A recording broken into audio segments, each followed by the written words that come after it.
what does Beyonce have to do with it? Did anyone wonder when they read the invitation? What are they talking about?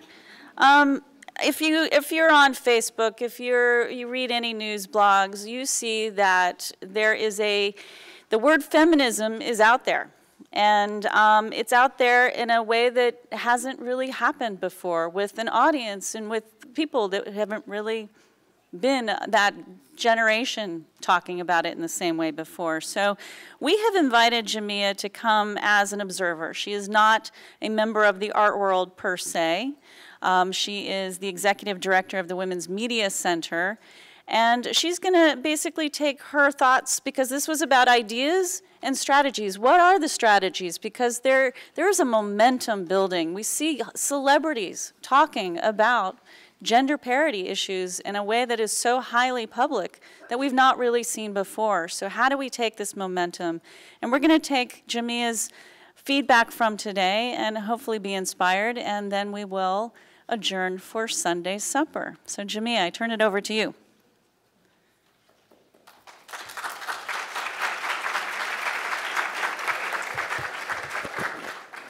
Hello.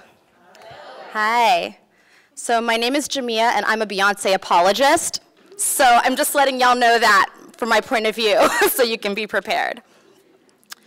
What's Beyonce got to do with it? She represents, for me, power and possibility for a new generation. And the first thing that came to mind when I was hearing everyone else speak, because I was so inspired by all the women in this panel, the women that I've met today in the art world, she made me think about my friend and collaborator, Courtney Martin, who wrote a piece a couple of years ago about her experience showing a video blog by the blogger 19% that was critiquing Beyonce's Who Run the World video. So who's seen that video, Who Run the World, girls? And the video was critiquing the fact that we all know that girls don't really run the world. If we look at statistics, we understand in the statistics that we heard here that we're not running the world. But when she said this to a bunch of young women and girls at the Lower East Side Girls Club in New York, they were really angry when she showed this video. And they were actually very well acquainted with the blog and had a lot of feelings about this blogger critiquing Beyonce, their beloved Beyonce. And so the argument that 19%, the blogger, made was that Beyonce's girl power anthem lulled young women into a false sense of achievement and distracting them from the work that they could be doing in the world to actually run the world. And this is something I've heard said by, some of the elder women in my life and mentors who've been asking me why I'm taking the time to write a book about Beyonce. But to her surprise, when my friend was talking to them at Lower East Side Girls Club about this, the girls defended Beyonce voraciously, and they said, Beyonce has hers. She's got Jay-Z, she's got money, she got hers, she's got everything that she needs, was literally what was said. And so then Courtney said, maybe what we should think about is whether or not she has added more responsibility because of her class, privilege, and celebrity. Not every woman is in a position to feel like she rules the world like Beyonce. And so the girls said this, and I quote, "People are just hating. Beyonce is saying that we have to believe in ourselves too, and then we can just make it happen like she did." And that was when Courtney realized that their argument for Beyonce was not really about Beyonce Knowles herself. It was about the right to build a utopian narrative for gender justice and equality. She saw that Beyonce was, quote, not painting the world as it is, but painting the world as it should be. That she, as a woman of color, and a young woman of color, Beyonce is a year younger than I am, so she's one of the older millennials on the spectrum, but a woman of color reclaiming her space, her power, her sexuality, and her right to liberation in a culture that is oppressive and treats women of color as disposable was motivating to them. And so that was when she realized that actually talking about Beyonce was really important in this feminist conversation and a way to get girls to present their vision for a more feminist future. And that's why I think that Beyonce is germane to our conversation about gender parity in the arts and getting young women and diverse young women and girls engaged. Because for the millennial generation, I believe that Beyonce is to innovation and creativity as Madonna was to Generation X before us, to reinvention and innovation. She's representative of a generation that's been progressively forced to be in a freelance portfolio economy. And she's a part of a generation that's had to embrace social entrepreneurship, whether we've liked it or not. Because I know for myself, Sally Mae is real. And so everybody's got their multiple side hustles in the night shift that we all work as a result, and specifically those who are in creative pursuits. As a writer, I feel it, and I'm married to an artist, he's a musician, and so we talk about these sorts of concepts every day. My mom's sister's a painter, so this is something that is very real.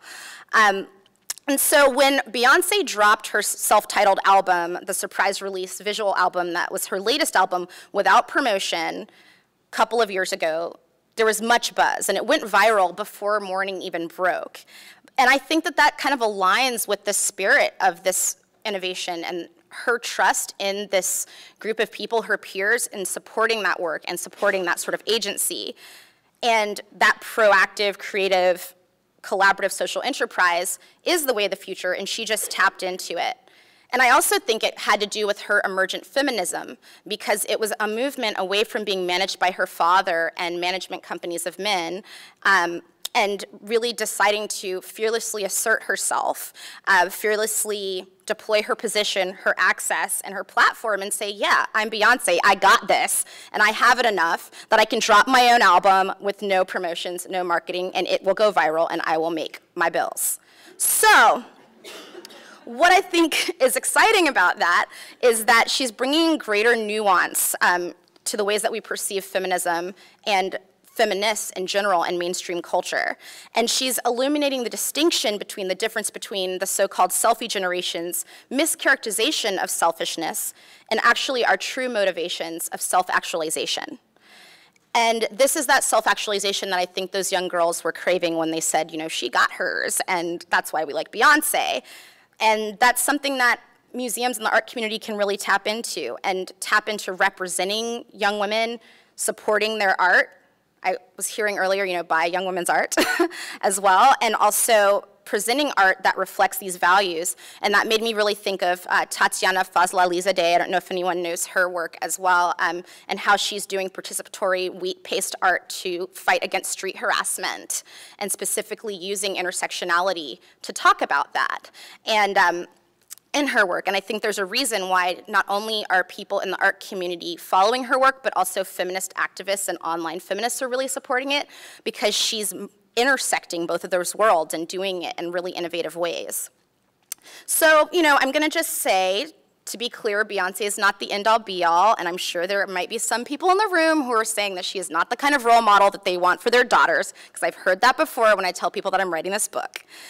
You know, some of these critics allege that Beyonce is perpetuating oppressive systems that undermine rather than empower. Or I think that there's this consideration that what I think is empowering body presentation, bodily autonomy, is sexualization in some people's eyes.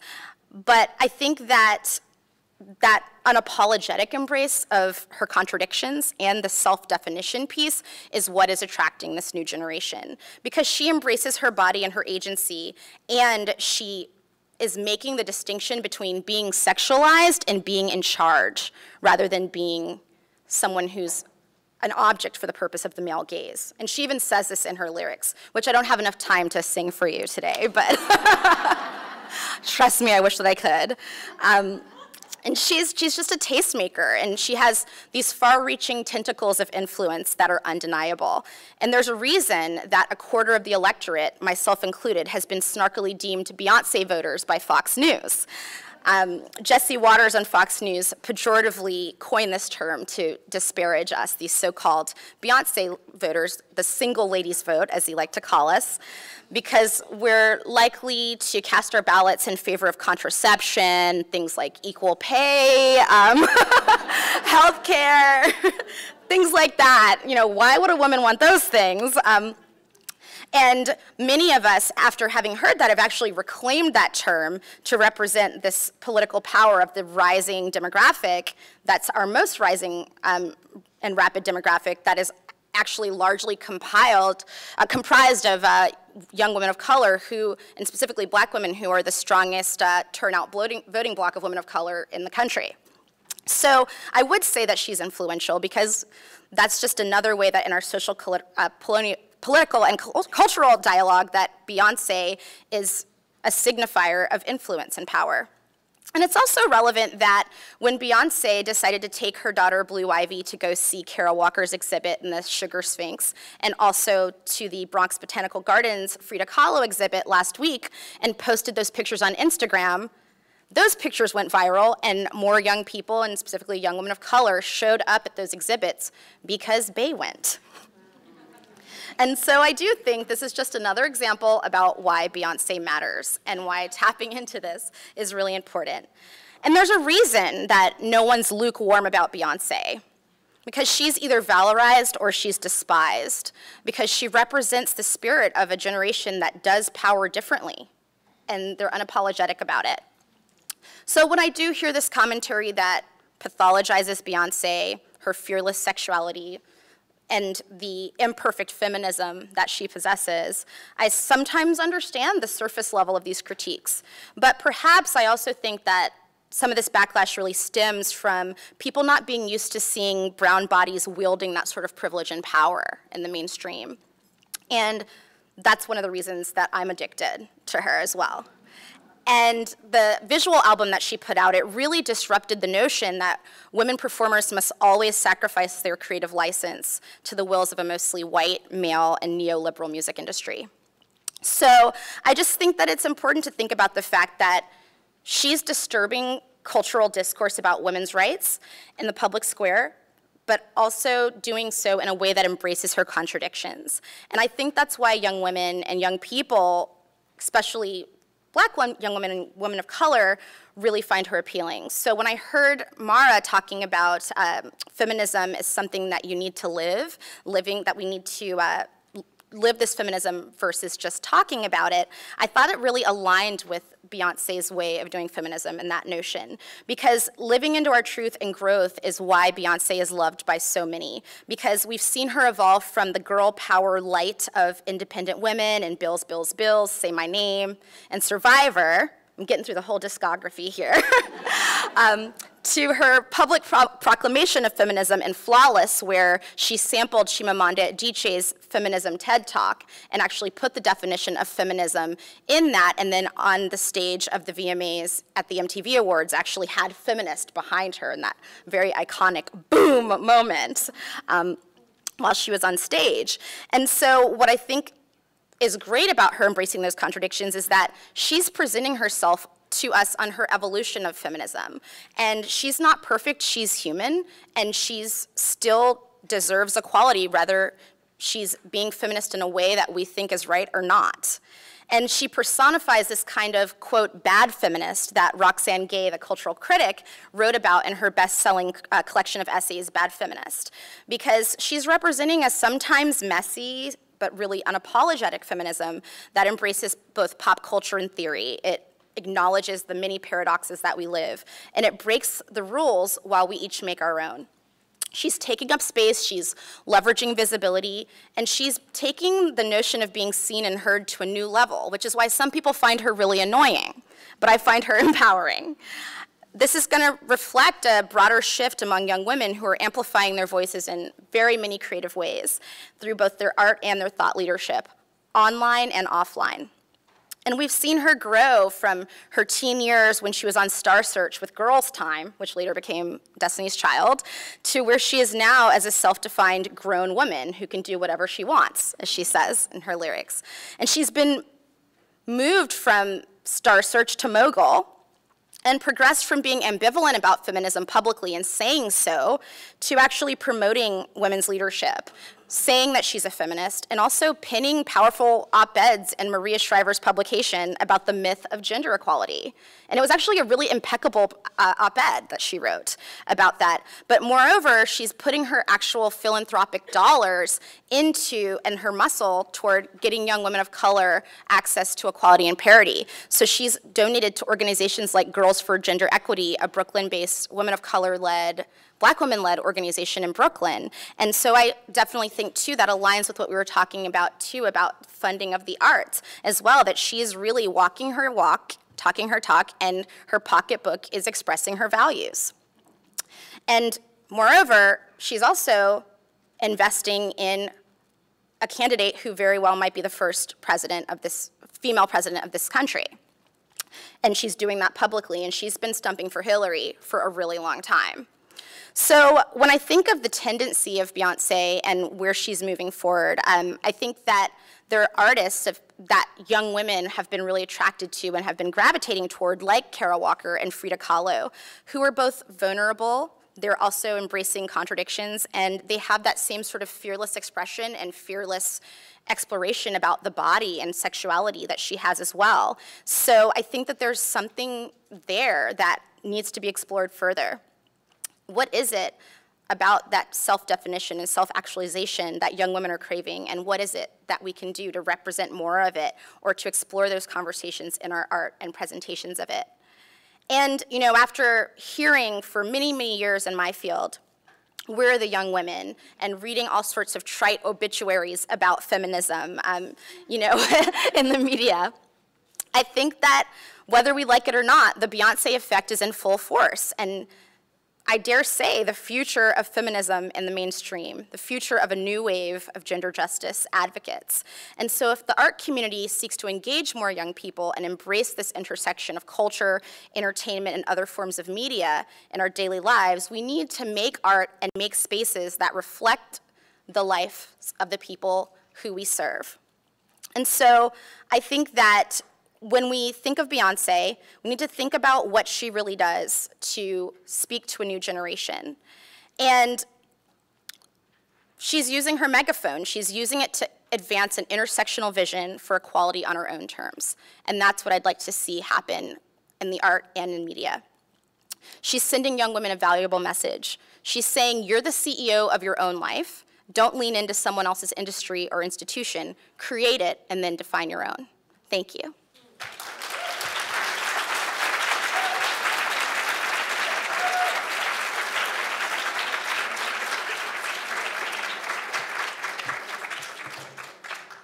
Isn't she fun?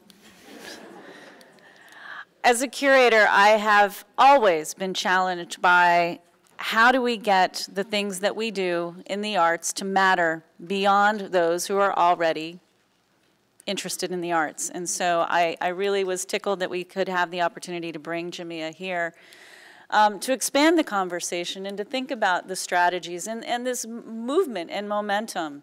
And I invite you all over for dinner. I didn't cook. I would have liked to. If I could have pulled off a Rick Ritt Terra style kitchen, I would have, but maybe next time. You do sing for your supper. We want you to really leave us a note, tell us something. We could have listened for so long. We had such an amazing panel here today, and there's so much to say. This was the whet your appetite moment. This is the first of what will be an ongoing series within the Fresh Talk series. The Writing the Balance will return again next fall under our Women, Arts, and Social Change new initiative. Our next Fresh Talk program is on November 15th. It's with Carrie Mae Weems. Carrie Mae Weems had her first museum exhibition, major museum exhibition, solo show, here at this institution in 1993, curated by our director, Susan Fisher Sterling. And she's blushing. And it's the right place, just like this conversation of the gender parity in the art world, starting with an artist like Carrie Mae Weems, who was part of the early years of this institution, for whom advocacy for women in the arts has been its core mission, its core purpose. And to bring Carrie in to talk about her feelings about the social responsibility of an artist and her social reform work that she's been doing recently. And so we're going to have her talking with Robert Rabin, because we like the idea of convening people together, perhaps who have not been in the room together. And Robert Rabin, some of you here may know, he is the founder of the Rabin Group, but also the March on Washington Film Festival, which we have been co-partners with for the last 3 years. And it's an incredible festival that celebrates the March on Washington and has expanded to really to inspire new activism amongst new generations. And look forward, you have the brochure that takes you into May with Fresh Talk programs, and there is much more to come. So I invite you to dinner. I thank you all for your time. I thank our amazing presenters, speakers here today. Maura, thank you for being a wonderful partner.